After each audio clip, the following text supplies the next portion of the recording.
महाजन, हाँ वो एक महाजन कभी कभी आते थे, हाँ वहाँ कई वर्ष रहे। बाबा सरकार की तपोभूमि श्री स्वामी मगनानंद सरस्वती, हाँ उस समय केवल हम दो लोग ही थे पूरे पूरे बगीचे में। एक पंजीरी बाबा पीछे थे और आगे हम थे। दिन में कभी कोई गंगा स्नान करने आ जाए, 24 घंटे में 2 रोटी और अरहर की दाल, इतना ही भोजन में वहां था ही नहीं कुछ। कभी दूध फल फूल किसी का आना जाना कुछ नहीं। मोटी 2 रोटी, एक पुजारी आते थे किसी गांव से तो वो बना देते थे, तो 2 रोटी और इतनी दाल रख के चले जाते। उन्होंने कहा था 24 घंटे में कभी हम ले लेंगे तो रसोई में रख के चले जाते, बस इतना ही पाना था, 2 रोटी 24।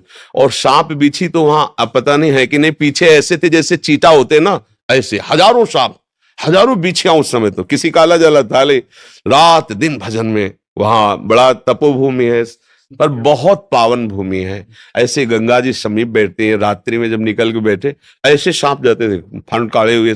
बस ये दृढ़ निश्चय था कि अगर प्रारब्ध में इसको काटना है तो कहीं भी बैठो काट लेगा, अगर प्रारब्ध में नहीं तो नहीं। तो पास से निकल जाते थे, पद्मासन लगाए जैसे बैठे, ऐसे जटाए थी ऐसे डाले रात्रि में।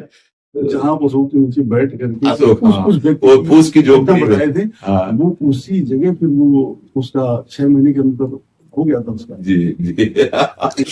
एक बार क्या हुआ कि वहां का एक गुंडा था जो उसी की, हाँ 6 महीने के अंदर। हाँ तो हम ऐसे गेट की तरफ बैठे थे ऐसे, तो मोटरसाइकिल से जूता पहनकर आया।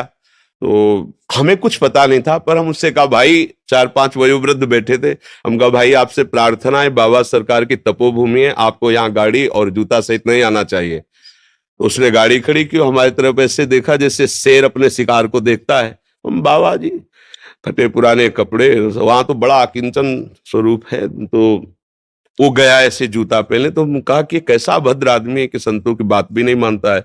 महाराज आप बेकार बोल दिए। तो उनका क्यों? बोले मतलब 50 काटने वाला आदमी है, किसी को भी काट सकता है, किसी को मार सकता है, इसकी मतलब चलती है इस एरिया में, गंगा का किनारा है, किसी को भी काट के फेंक दे। हमें लगता है कि आपको नहीं बोलना चाहिए।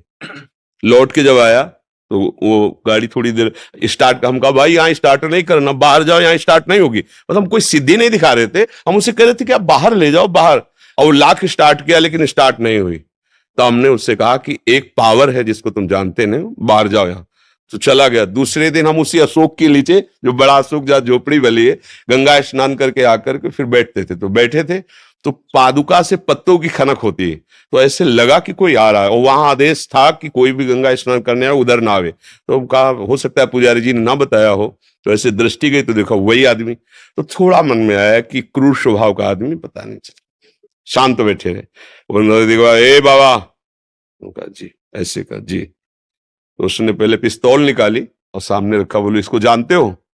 हम कहा इतना तो जानते हैं कि ऐसे गोली चलती है। फिर उसने करोली चाकू निकाली, सामने रखा, बोला इसको जानते हो? हम कहा तीसरा निकालने के पहले हम इसको दिखा दे। कमंडल खोला, गंगा जल दिखाया, हम कहा इसको जानते हो? हम कहा तू है और हम है, और हाथ में गंगा जल लिया। हम कहा उठा पिस्तौल, दूसरा नहीं है, और चाकू उठा। अगर हमने संकल्प कर दिया तो तू अगर अभी नष्ट ना हो जाए तो बता। तुमने कहा बाबा जियों को तुम खिलवाड़ समझता है क्या? पिस्तौल ली, चली गई। आपने जल लिया, उसी जल में फिर समाहित हो गया। तो भागवतिक बल एक अलौकिक बल होता है।